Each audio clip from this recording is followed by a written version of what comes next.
Rain lashed against the grime-streaked window of the Whitechapel tenement, but the true damp lived inside the walls.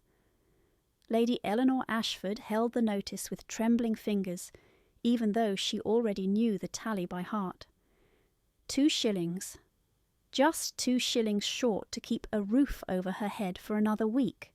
Payment is due immediately, or vacating of the premises will be enforced. Enforced. Her husband declared dead 2 years ago. The annulment forced upon her 20 months ago. The accusation of fraud splashed across the society papers the very next day. And now this. Eleanor let the paper slip from her fingers onto the scarred work table. She did not cry.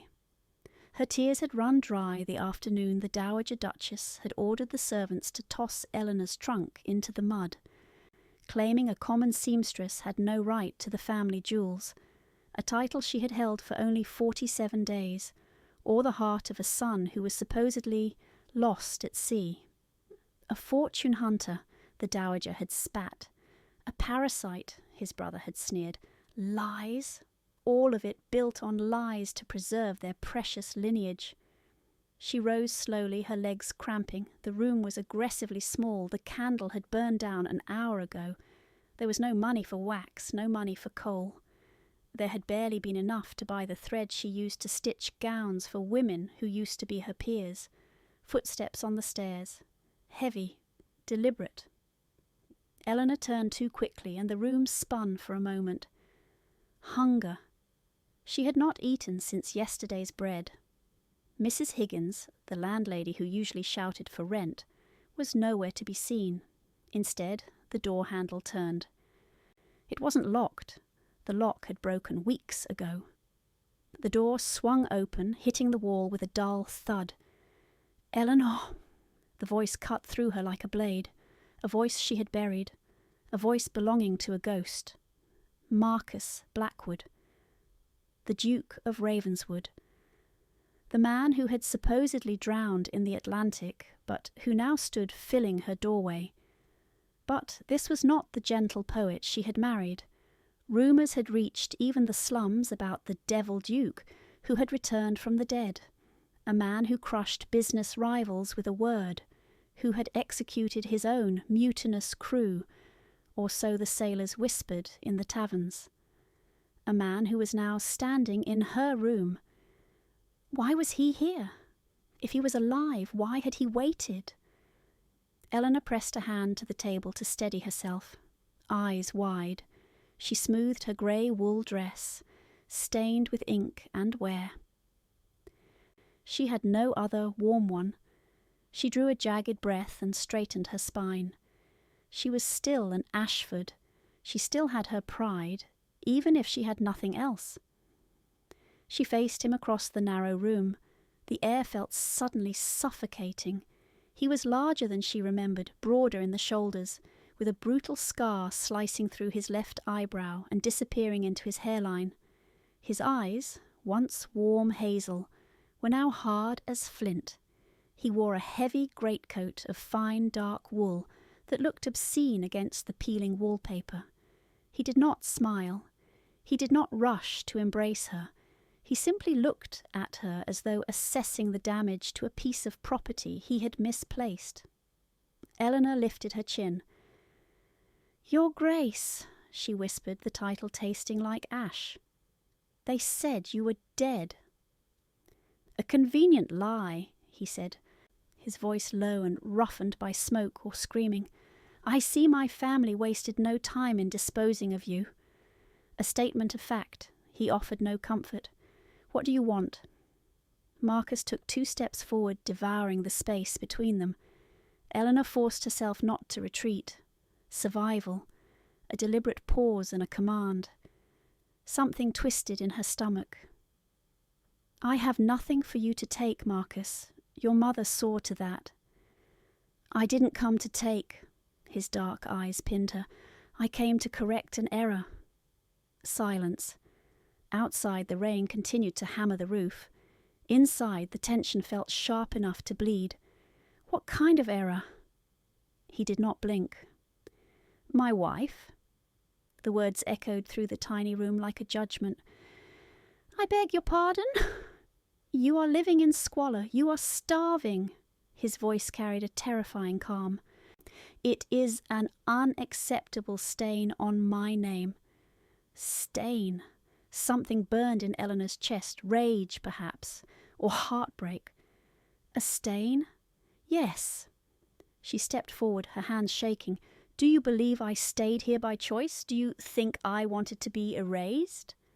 For the first time, something crossed his face. Not pity, fury. "I believe you are destitute, defenceless, and in 1 hour my carriage will take you back to Ravenswood." He tilted his head slightly, the scar shifting with the movement. "I am offering you your life back." Eleanor clenched her jaw. Pride. "And what do you expect in return? The wife you left behind doesn't exist anymore." Marcus Blackwood smiled. It was not a nice smile.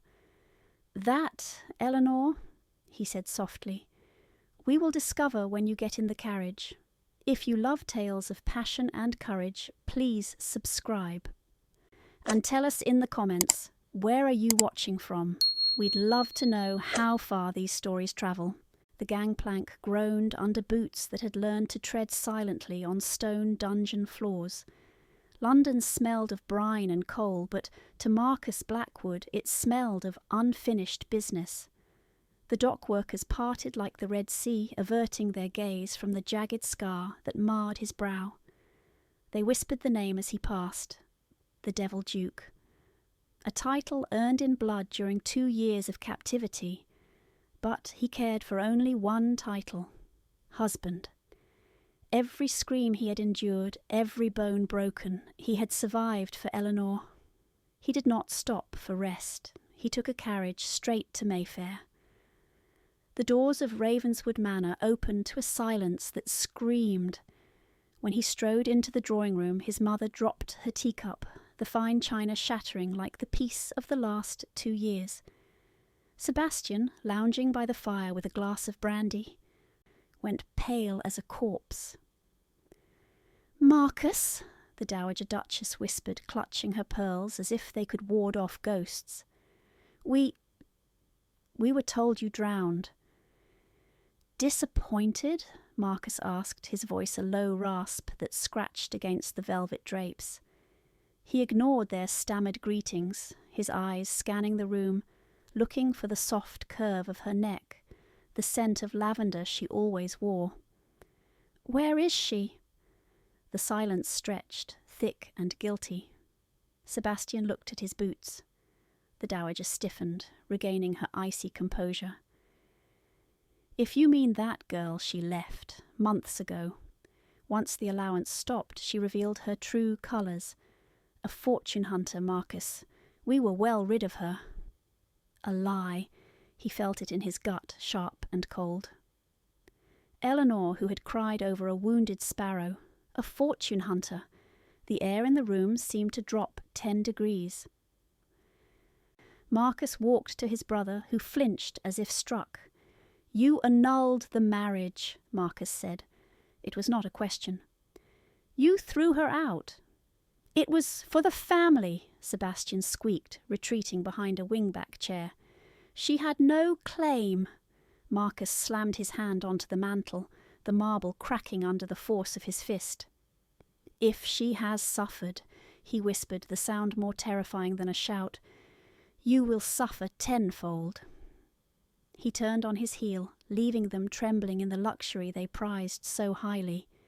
He did not need their help to find her. He had learned to hunt in the dark, to extract secrets from men far harder than his brother.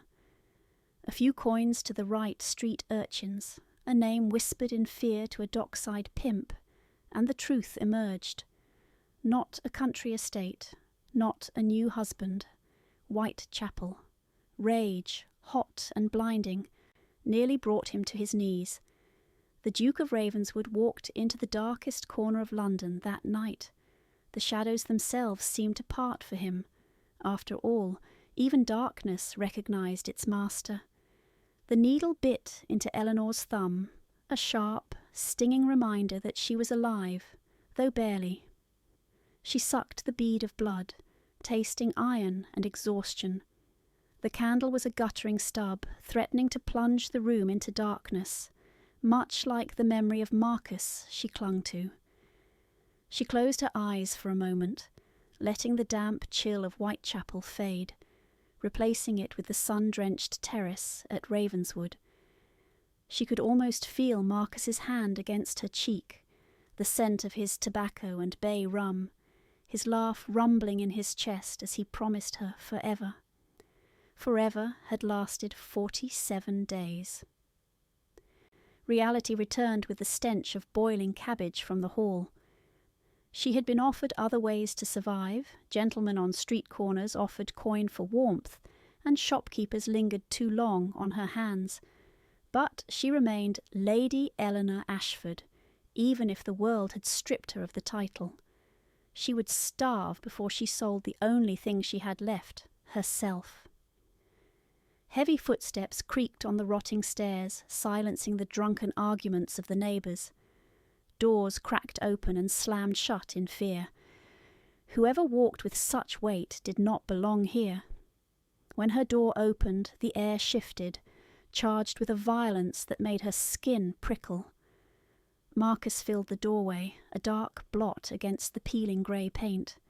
Seeing him in the flesh was a violence of its own. He took in the single chair, the empty grate, the hollows of her cheeks. His jaw worked, a muscle jumping beneath the scar that hadn't been there when he kissed her goodbye. The man who stood before her was not the poet she had married. He was a weapon forged in fire. "You're supposed to be dead," she said, her voice devoid of the tremors shaking her hands. "I've come to take you home," Marcus replied, his voice rough as if he had forgotten how to use it for softness. "I don't have a home," Eleanor stood, using the work table as a barrier. "Your family made sure of that. They erased me, Marcus."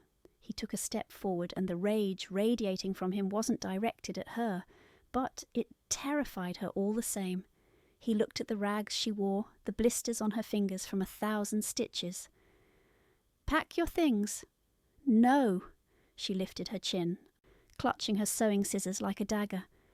"I am not a stray dog you can kick out and whistle back when it suits you. I built a life here. It is small and it is ugly, but it is mine. I will not be your charity case." He had planned for many scenarios.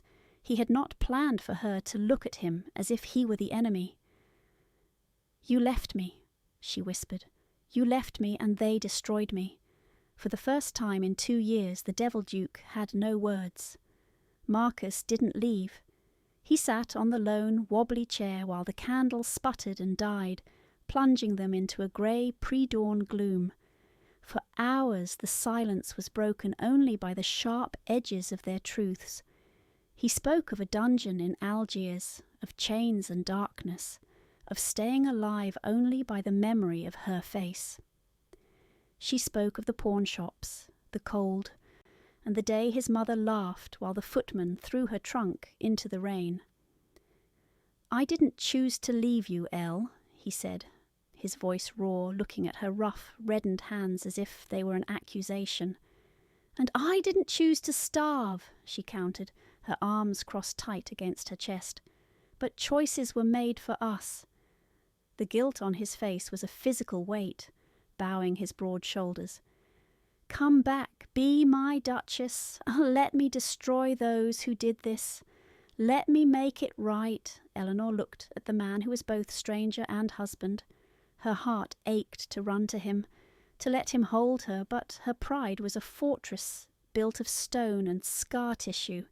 She could not afford to be weak again. "I will come," she said slowly, "but not as your wife in truth. I will run your house, I will wear your jewels to save your reputation. But I will sleep in the blue room, alone. I owe you nothing of myself, Marcus, not any more." Marcus didn't hesitate. He didn't bargain.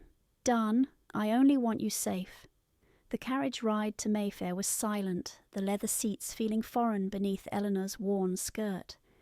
When they pulled up to Ravenswood, the morning sun glinted off the gilded gates that had been barred to her 2 years ago. The household was lined up on the steps, Sebastian and the Dowager at the centre, their faces masks of pale terror. Marcus helped her down, his grip possessive, daring anyone to look away. When the head footman, the man who had once spat at her feet, moved to open the door, Marcus stopped him with a look that could freeze blood. "You are dismissed," he said calmly, though the violence in his tone was palpable. Without a reference. Anyone who laid a hand on her or turned a blind eye to her removal is gone. Now. Panic rippled through the staff as half the line broke rank, scrambling to leave before the Duke's temper snapped further. Marcus led Eleanor up the steps, past his trembling brother, his hand warm and heavy on the small of her back. He addressed the remaining assembly. "This is the Duchess of Ravenswood. She is the mistress of this house. Her word is my command. Defy her, and you answer to me." The Dowager stepped forward, recovering her poisonous poise. She smiled her cold smile, though her eyes darted nervously to Marcus. "Welcome back, dear. We did miss you." Eleanor smiled back, equally cold. "I'm sure you did. I missed you too. Every single night I spent starving, I thought of you." The Dowager's smile faltered. "Good, let her be afraid." Silk felt too smooth against skin that had grown used to rough wool. Eleanor stood before the mirror, a stranger in velvet and pearls staring back. The servants now moved around her like skittish mice, eyes lowered, terrified of the woman who had returned from the dead. At Lady Weatherby's tea the whispers were louder than the clinking of china. "Lived in a slum," one matron hissed behind a fan. "I heard she sewed hems for pennies." Eleanor didn't flush. She poured her tea with a steady hand and looked the woman in the eye. "It is amazing what one learns to do to survive, Lady Weatherby. Perhaps you should pray you never need such skills." The table fell silent. The naive girl they remembered was gone. The Duchess had returned with armour. While Eleanor fought with words, Marcus fought with ruin. He did not shout. He simply erased. The landlord who had tried to force his way into Eleanor's room found his properties seized by the Crown for code violations. The merchant who had cheated her on thread prices was suddenly bankrupt, his creditors calling in debts Marcus had quietly purchased. He was methodical, a surgeon cutting out rot, and he did it without a flicker of emotion. Sebastian watched from the shadows of the library, pouring brandy with shaking hands, knowing the blade was sharpening for him. Dinner was a quiet battlefield. The long mahogany table stretched between them like a canyon. Candles flickered, casting shadows that danced over Marcus's scarred face. He watched her eat. Every bite seemed to relieve him, as if her nourishment was his own. "The soup is to your liking?" he asked, his voice rough, trying to bridge the distance. "It is adequate," Eleanor replied, her tone polite, distant. "Thank you." He gripped his wineglass until his knuckles turned white.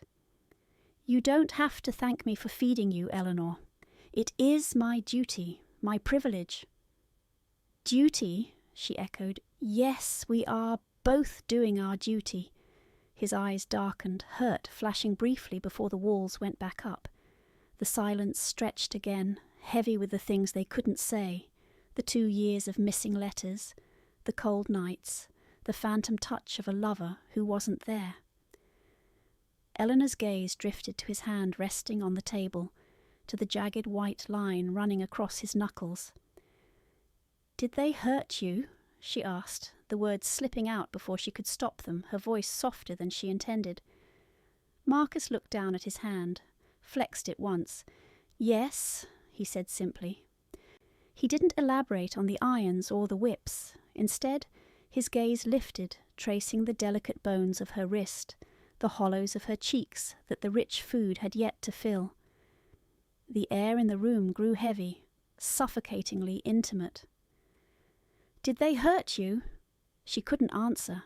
The memory of the cold, the hunger, the shame, it lodged in her throat. But she didn't need to speak. He saw it in her eyes. He already knew. And someone was going to pay. The scream tore through the silence of Ravenswood Manor, a raw, guttural sound that had no place in civilized society. Eleanor was awake before she knew why, her heart hammering against her ribs. It wasn't the first time she'd heard it, but tonight the anguish in that cry pulled her from her bed and down the darkened hallway to the master suite. She pushed open the heavy oak door.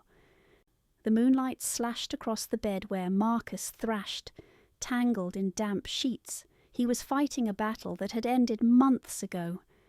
Eleanor rushed to him, her hand landing on his shoulder. "Marcus, wake up!" he gasped, bolting upright, his hand seizing her wrist in a grip that could snap bone. For a second his eyes were wild, unseeing.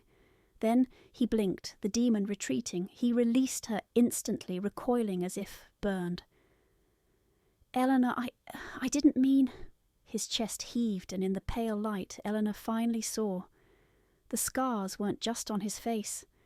They crisscrossed his torso, burns, lash marks, jagged lines where skin had been flayed and poorly healed.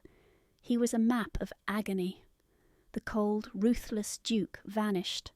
Before her was a man who had been broken apart and pieced back together wrong.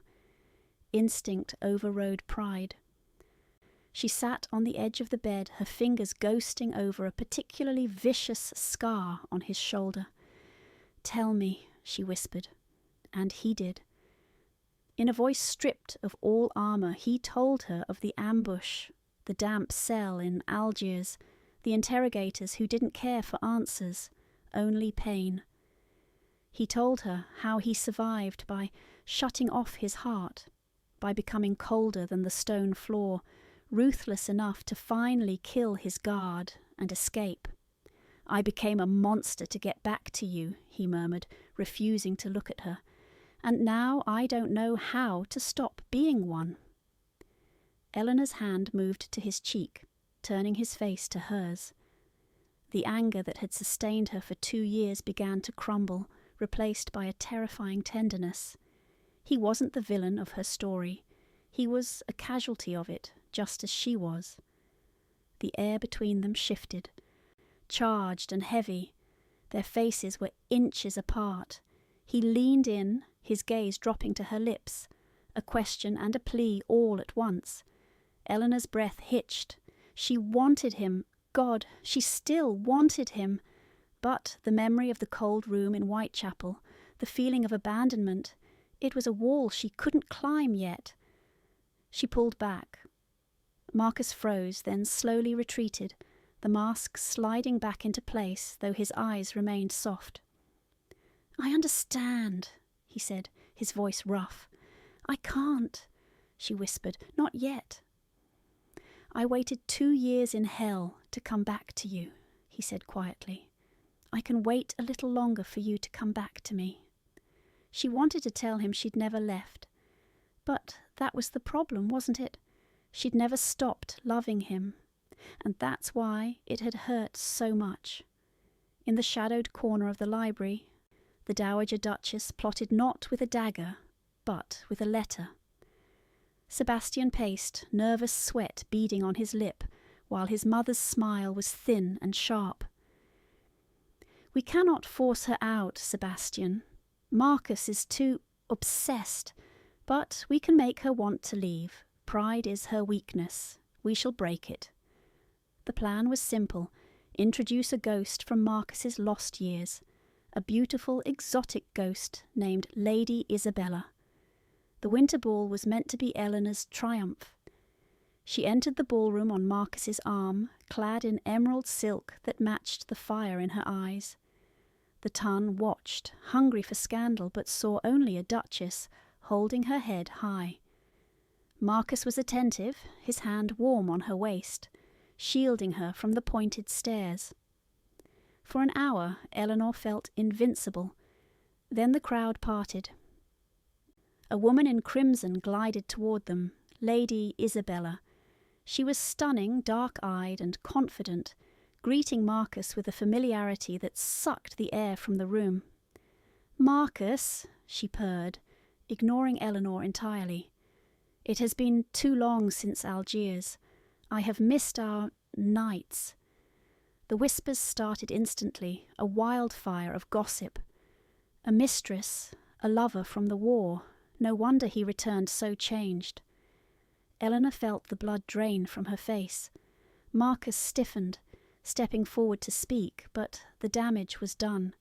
The humiliation burned hotter than hunger ever had. Every eye was on Eleanor, waiting for the seamstress to crack, waiting for the poor little wife to run away in tears. Eleanor's instinct screamed at her to flee, to pack her bag and disappear back into the shadows where no one could hurt her. But then she looked at the dowager, watching from the periphery with a satisfied smirk. No. Eleanor disengaged from Marcus's arm and walked straight to Lady Isabella.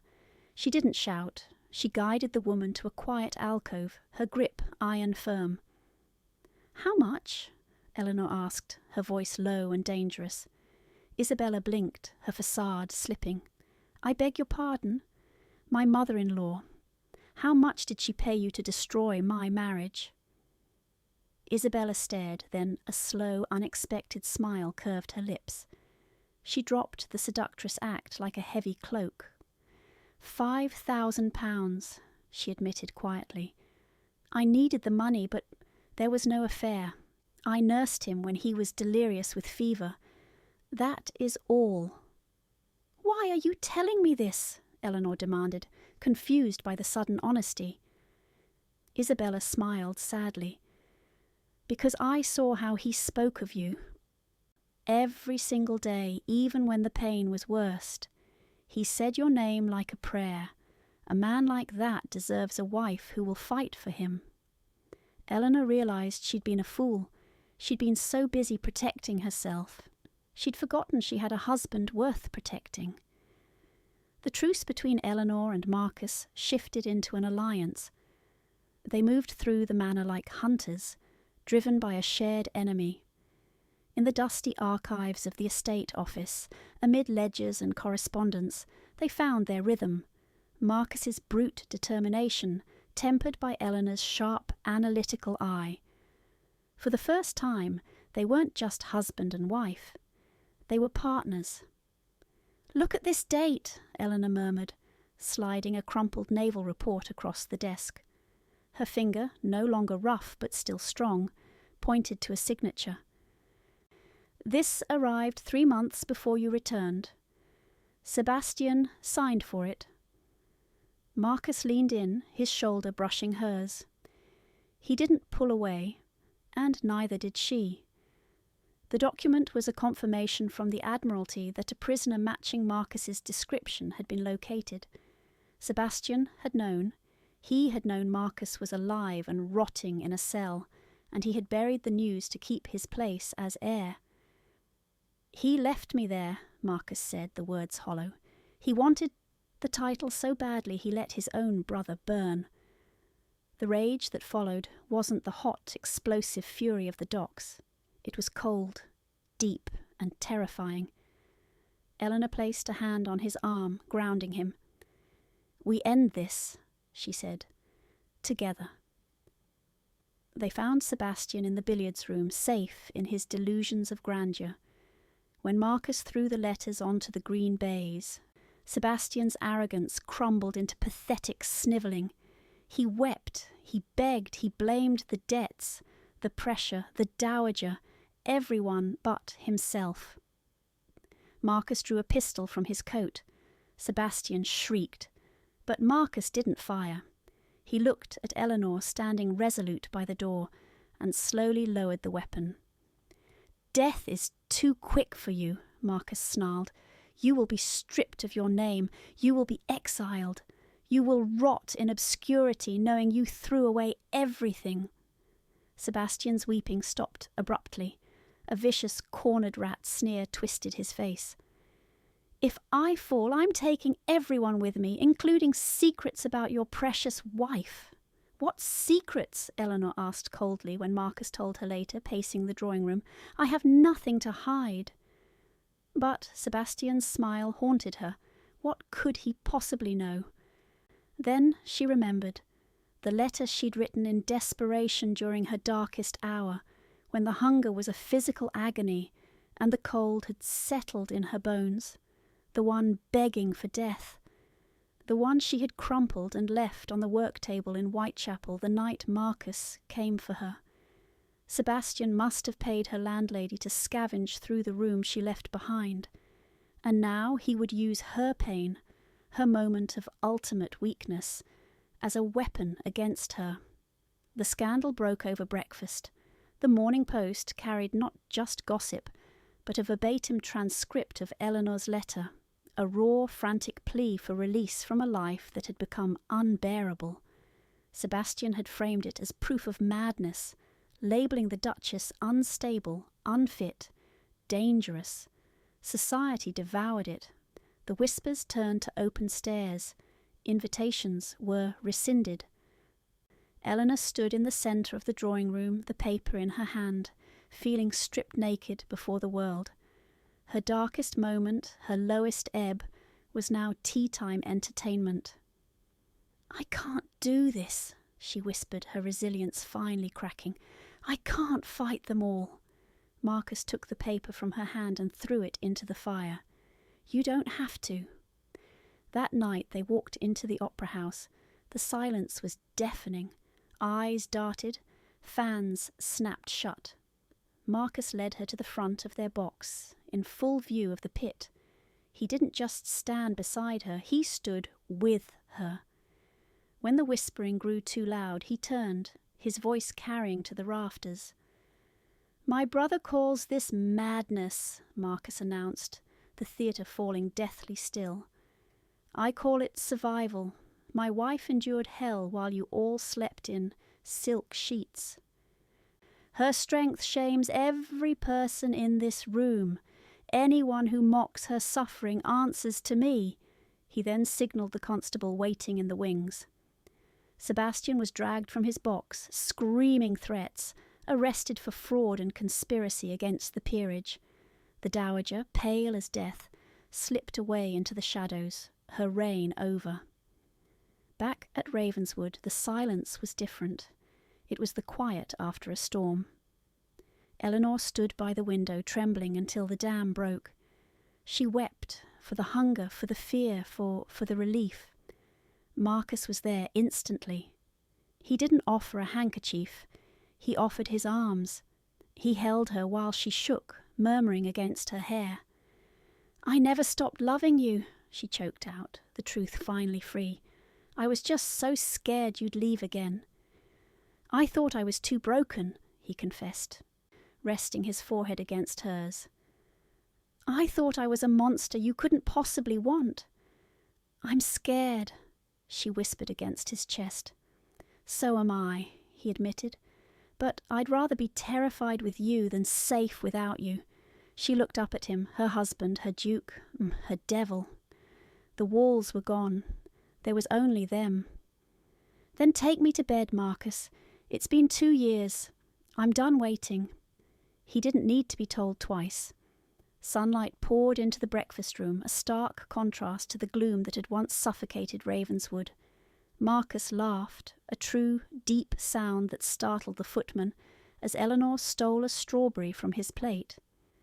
The shadows still lingered in the corners of his eyes, and occasionally he woke gasping for air, but now he reached for her hand instead of a weapon. They were no longer the innocent children who had married years ago. They were forged steel, stronger for having been broken and hammered back together. Justice had been swift and absolute. Sebastian was currently chained below decks on a ship bound for the penal colonies of Australia, his schemes dissolved into sea foam. The dowager had retreated to a draughty dower house in Cornwall, stripped of her influence and her proximity to the son she had betrayed. Even Whitechapel had seen the Duke's hand, though this time in kindness. Eleanor had returned one last time, not to live, but to give. She left enough gold to ensure Mrs. Higgins and the other tenants would never know the bite of winter hunger again. A letter from Isabella arrived, bearing no demands, only a wish for their peace. They finally had it. The season ended with the Ravenswood ball, but this time the air didn't smell of scandal, it smelled of reverence. Eleanor stood by the balcony doors, her hand resting unconsciously on her stomach. The secret was still theirs alone. A new life to replace the years stolen from them. Marcus found her there, his gaze softening in that way, reserved only for her. "Our children will never know cold," he promised, his hand covering hers over the silk of her gown. "They will know only this, only love." He led her to the floor. The orchestra played a waltz, and the crowd that had once sneered now watched in hushed awe. They moved as one, a seamless entity of dark and light, the past defeated by the rhythm of their future. "What are you thinking?" Marcus asked as they waltzed. Eleanor smiled up at him, her husband, her protector, her heart. "I'm thinking they tried to destroy me, and instead they gave me everything." "How so?" "They made me strong enough to deserve you." He pulled her closer, his whispered words for her alone. "You always deserved me. I was just too foolish to protect you. Never again." And when the Devil Duke kissed his Duchess in front of all of London society, not a single soul dared to object. A new story awaits you on the screen right now. Click it to discover another world of passion, heart, and unforgettable courage.